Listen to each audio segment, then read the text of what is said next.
moment du diagnostic de votre maladie, votre médecin traitant fera pour vous une demande de prise en charge de votre pathologie en affection de longue durée, afin que vos soins puissent être pris en charge à 100%.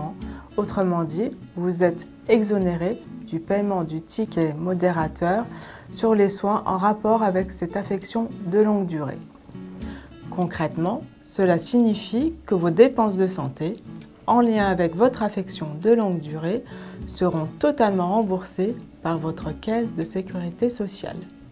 En cas d'hospitalisation, votre caisse de sécurité sociale prendra en charge vos frais d'hospitalisation. C'est ce qu'on appelle les frais de séjour. Votre caisse de sécurité sociale prendra également en charge vos transports pour aller à des rendez-vous médicaux en lien avec votre pathologie si vous respectez les règles de prescription médicale.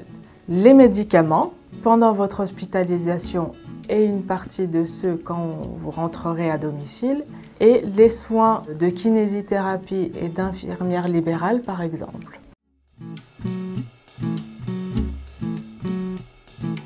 Alors, tout n'est pas pris en charge par votre caisse de sécurité sociale. Ce qui reste à votre charge, ce sont le dépassement sur certains médicaments que vous prenez à domicile et le coût de certains médicaments qui ne sont pas remboursés du tout, notamment en raison de leur trop faible service médical rendu. Le dépassement sur votre prothèse capillaire si vous choisissez un modèle de classe 2 ou 3. Certains produits dermocosmétiques ne sont pas remboursés. Il s'agit de produits adaptés à votre corps qui a pu être agressé par les traitements oncologiques, comme des crèmes, des vernis ou des gels lavants.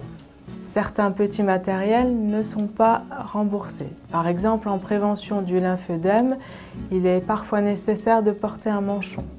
Ce peut être aussi un petit matériel pour sécuriser votre domicile, comme un siège de douche ou des barres d'appui dans les WC.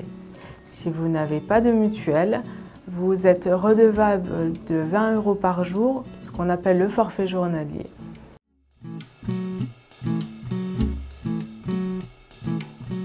Soit vos revenus sont suffisants. Dans ce cas-là, la mutuelle est à votre charge et c'est à vous de vous la financer. Soit vos ressources sont modestes. Dans ce cas-là, vous pouvez peut-être bénéficier de la complémentaire santé solidaire. Il existe deux formules, une avec participation de votre part et une sans participation.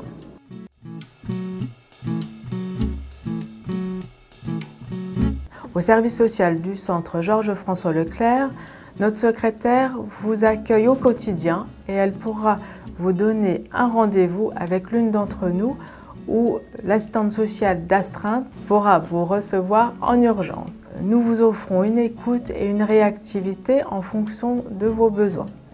Nous vous aiderons à accéder à vos droits légaux tels que les indemnités journalières ou l'ouverture de vos droits à la sécurité sociale.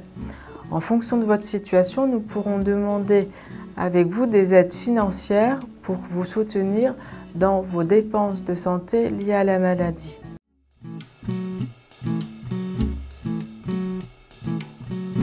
Alors, le centre Georges-François Leclerc est un établissement de santé privé à but non lucratif avec une mission de service public. L'ensemble du personnel, médical et non médical, est salarié. Dans le cadre de la charte d'engagement des centres de lutte contre le cancer, l'un de nos engagements est de vous garantir un accès à l'ensemble des soins, quelles que soient vos ressources financières et sans dépassement d'honoraires.